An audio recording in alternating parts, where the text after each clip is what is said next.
When she spoon and like a BB moment, which is like a beautiful black moment. Did we get any of those in this episode? Black. We have a chaotic bi moment of the Chaotic bi moment. And you're watching Black Bi Reality. Black Bi Baddies. And those who love us. Hello, you're watching and or listening to the Black Bi Reality podcast, a place for Black Bi Baddies and those who love us. This episode is going to be a little bit different because it's just a straight up interview, and no, we're not going to be focusing totally on reality TV, although the person I'm interviewing has been on reality TV before. I am talking to Sharik Atkinson, director, filmmaker. I also saw her on Amazing Race and interviewed her for that. So I am so excited to speak with you, Sharik, about your new project. But how are you doing? I'm so well, so happy to be here, happy to be talking to you again. So lovely to see your face. But no, I'm great. Thank you. Thank you for having me. Of course. Now, your new project is called Man-Hating Lesbians, which I love that name. The description I have is that three friends, River, Sarah, and Afrodite, must redefine what it means to be a practicing dyke in NYC when new love interests interrupt their stagnant lives. Man-Hating Lesbians takes the inciting, dramatic, hair-pulling dyke drama of the L word and puts it in the fast-paced, biting comedic timing of Broad City. Lesbian Jesus. A little birdie told me they're canceling all my shows. The lesbian vampires, the lesbian baseball players, even the lesbian high fantasy shit. Good fucking God. Are you yearning for a show about dykes in New York who are just as embarrassing as you? Then you, my friend, are a man-hating lesbian. And boy, do I have a show for you. Well, it hits all the right notes. How did you find this project to come on board as the director?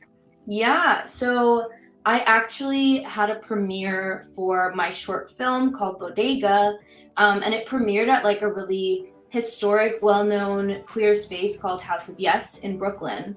And it was crazy. We had like 300 people. There was a 60-person guest list. It was really incredible. But at my premiere, at the after party, this person came up to me and they were like, hey, like, I loved your short film, because my short film was also queer as hell. And they were like, I love this. I loved the way that you were able to like portray like the nuances of queer, specifically sapphic relationships on camera. Are you interested in like taking a meeting with me and my co-creator about Man-Hating Lesbians? Hi, my name is Malia. I'm a co-creator of Man-Hating Lesbians. I'm Jess. I am one of the co-creators and the writer of Man-Hating Lesbians. Hi, I'm Sharik, and I'm the director of Man-Hating Lesbians. And I was like, first of all, the name eats. I was like, you're eating with this name. I was like, I'm sat, tell me more. So the next week I had a meeting with them. I read the script. I was like, okay, give me some time. Like, let me read the script. Let me like really think about it. But I read the script and I was like, this is insane. I was like, this is literally so funny. Because it's so incredible. So that's basically how I got brought on as the director and it was really, really beautiful. And I'm so happy because the script is incredible and there need to be more stories like this. Nice. That makes so much sense. Are you a native New Yorker?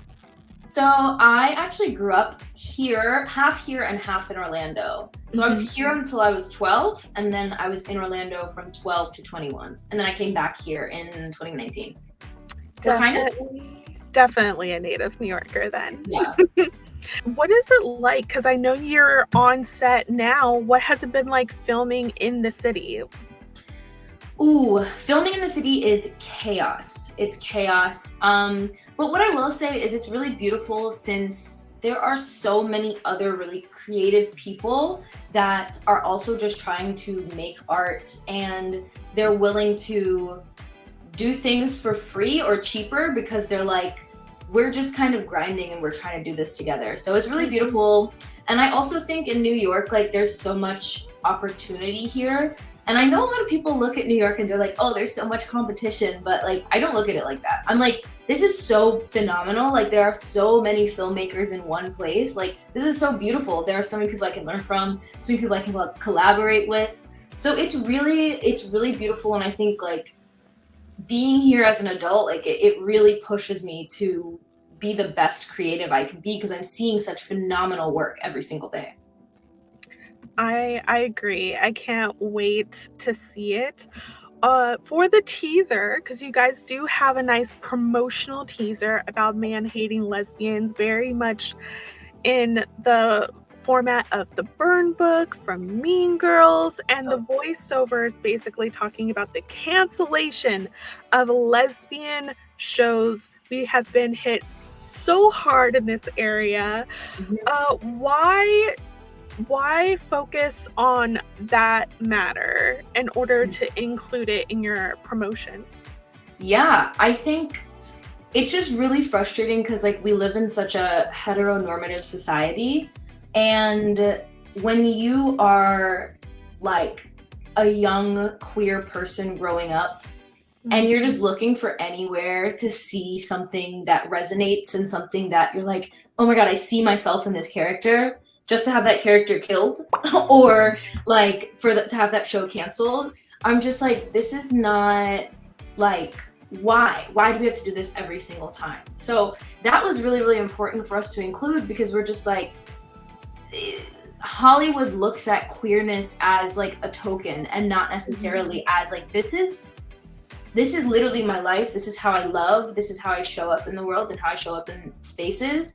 And being able to bring this story to life would be such an incredible love letter to our community, to be like, hey, here's a really cool show that like actually is inclusive and it's diverse, and it actually talks about being a dyke in New York and how hard it is dating, just dating in general in your 20s. So it's frustrating that they keep getting canceled, but this is the show to be like, okay, no, like, we have a community, we have an audience, like, and we're staying, like, and we're gonna fund it ourselves if that's what we have to do. Awesome. Which lesbian show cancellation has hit you like the hardest? That's a hard question. That is a hard question. I feel like it's not necessarily like a lesbian show cancellation, but I feel like I wanted to see more queerness. And it was there, but I just wanted like a spin-off. That's what I wanted, was Atypical. It's such a random answer. The show Atypical with Cass, and I think her name was Izzy in the show. I loved their storyline so much because it's so true of Cass going from like, she has a boyfriend to now having her first relationship with a woman and like navigating that. Like, I just wanted to see more of that. I just really loved Atypical, and I loved like the portrayal of that relationship. And I'm just like, I want to see more. I want to see more of that. I want a little spin-off of that. And I feel like because I'm like deep in like lesbian culture, and I feel like a lot of other people that also watched Atypical were like, I want to see more. Yeah, I was a little hyped that you included First Kill in the promo, because down to that TikTok song that had all the lesbians going and they put it in the show, I was like, I want more. I want more. Yeah. Because it's like, it really is upsetting that like all lesbian everything is like, okay, bye, you had your little moment, you gotta go now. And I'm just like, why? Literally, why? It's crazy. It is. It truly is. What aspect of lesbianism are you excited to show for the first time in your show?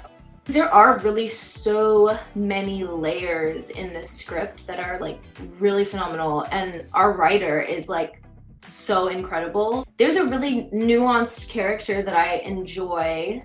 There's one character that I relate to very deeply, and I'm really excited to direct her scenes, because it's basically Afrodite, who is dating a man at the moment, and she doesn't know she's a lesbian, and she's just going through weird feelings towards her roommate. And I'm like, I'm being seen. And so when I first read the script, I was like, wait, were you there? Because that exact thing has happened to me. So I'm really excited to kind of show the self-actualization of like someone who hasn't really had a lot of experiences with a woman, have an experience with a woman for the first time and be like, this is crazy. Like, this is different. So yeah, I think that's an aspect that I'm really excited to direct. Nice. That's relatable, and just that very specific roommate boyfriend situation, I'm like already ready to dive in. Yeah, now, it's so good. The show focuses on 3 friends. Can you give me a little taste of what is like a defining trait or a defining character flaw of each of the friends? Yeah, absolutely. So Sarah is our bad bitch. She is the girl. Like, she knows exactly what she wants. I would say she's like, I don't think woman eater is the right phrase, but she's very sure about her sexuality. She's very sure about herself. She's very confident. She's hot. Like, people love her. She can get whoever she wants. And I love that about her.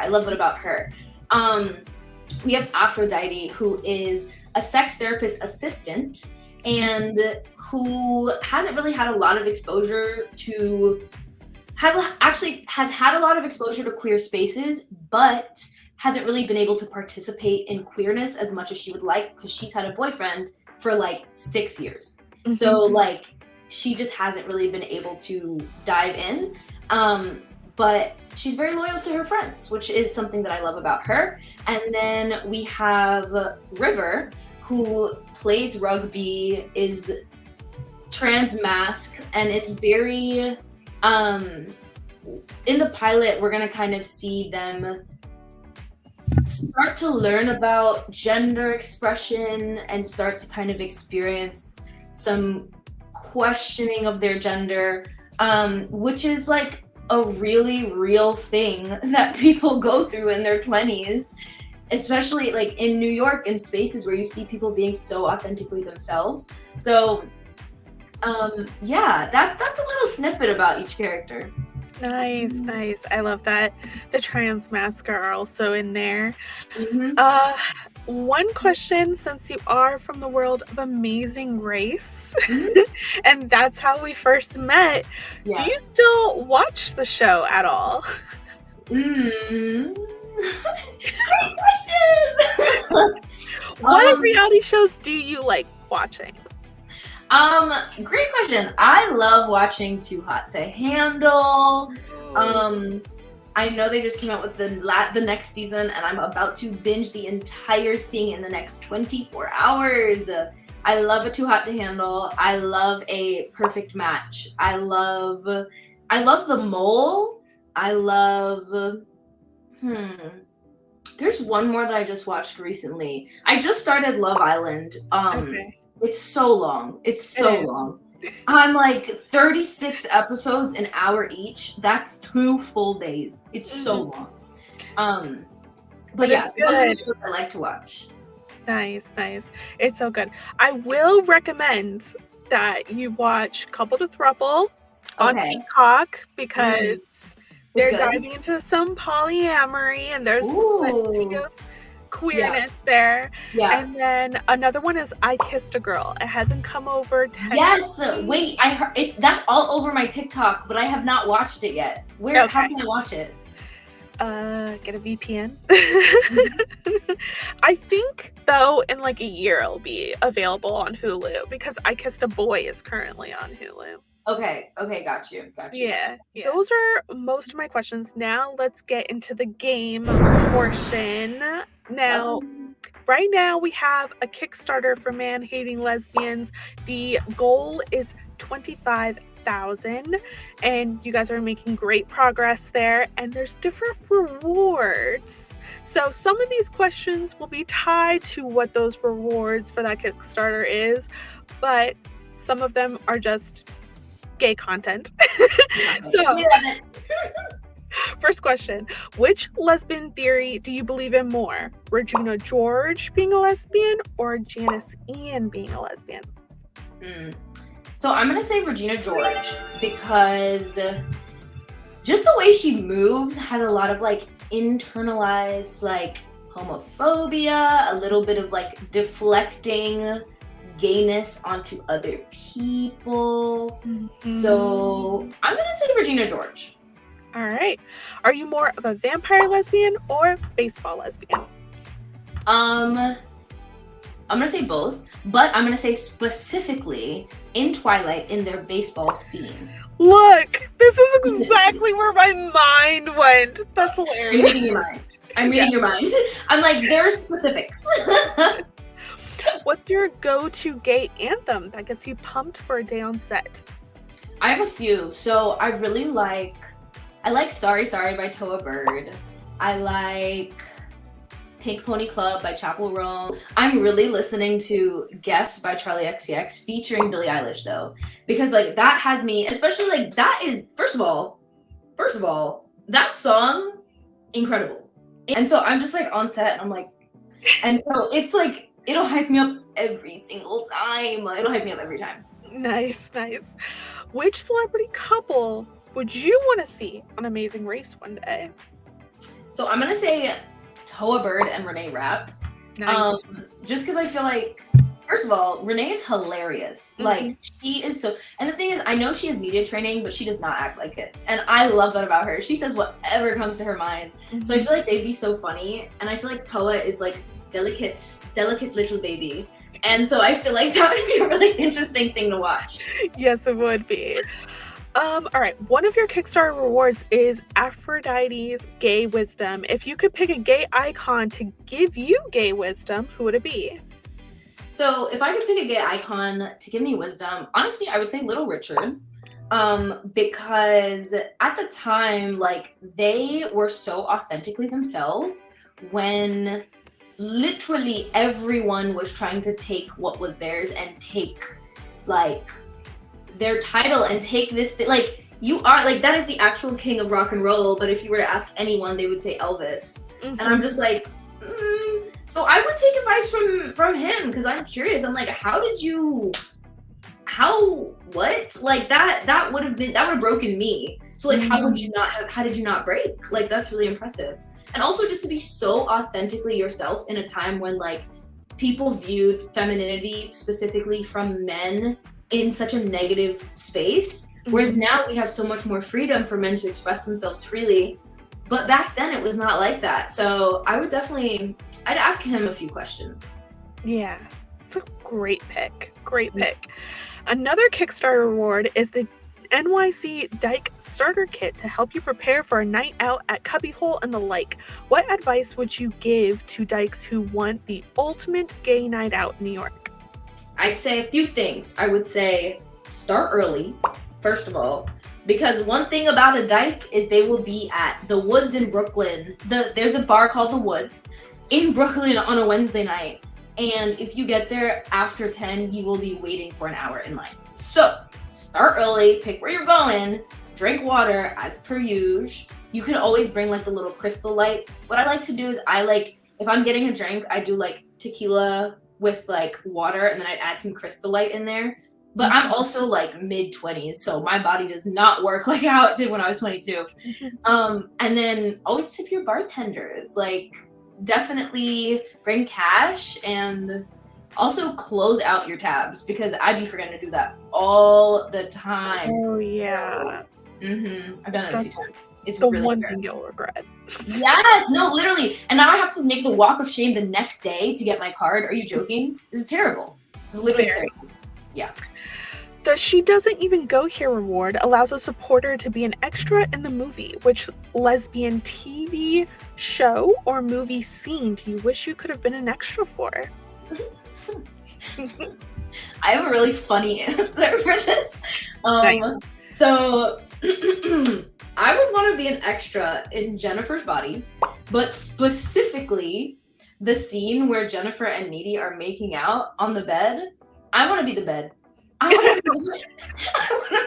want to be the stuffed animal. I want to be a poster on the wall. I want to be in that room. And now I'm just thinking of room where it happens. Yeah, no, literally, I want to be in the room where it happens. Yes. Absolutely. Fair. And the last one, the biggest Kickstarter reward is the executive producer reward, complete with an IMDb credit. Who is your dream lesbian producer if you can have anyone in the world?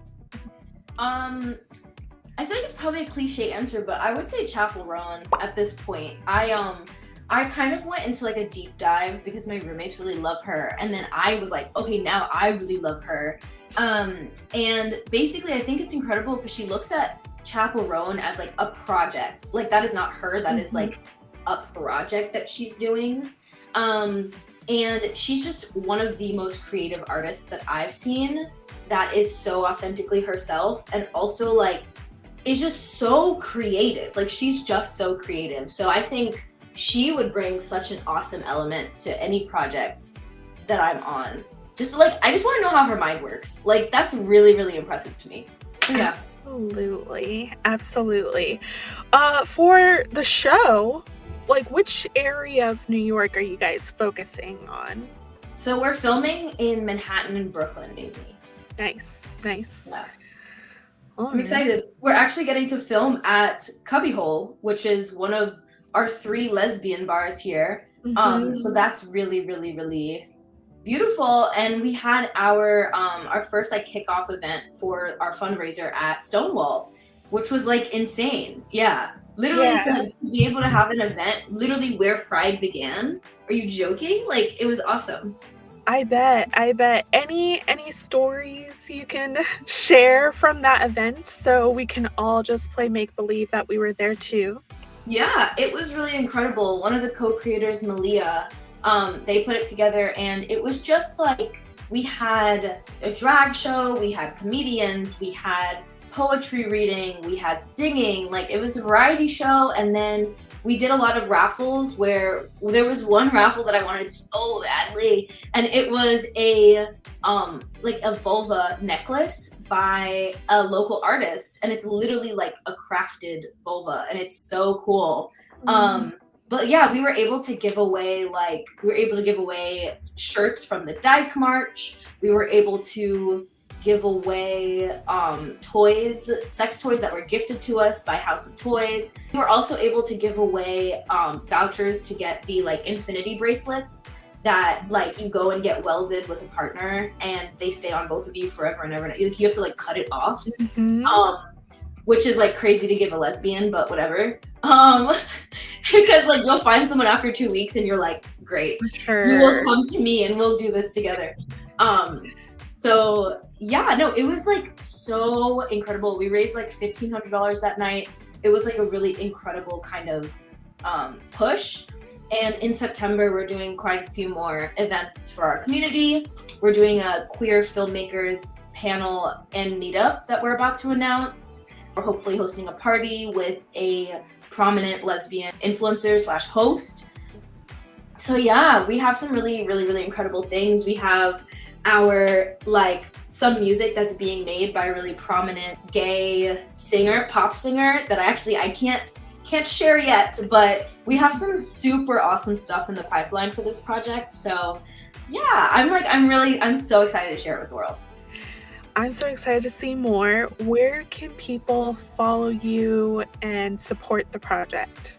So people can follow me at Sharik Geneve, SharikGeneve, on all platforms, and can support the project. Crazy enough, on no platforms had Man-Hating Lesbians like taken. So we are literally at Man-Hating Lesbians on all of our platforms. Right. I'm like, how is that possible? So yeah, very easy search. Yeah, so that's how you can find me and the project.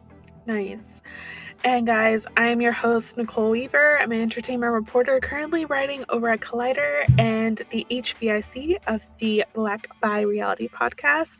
Please follow across all socials and support this awesome project. And have a good one, guys. Bye.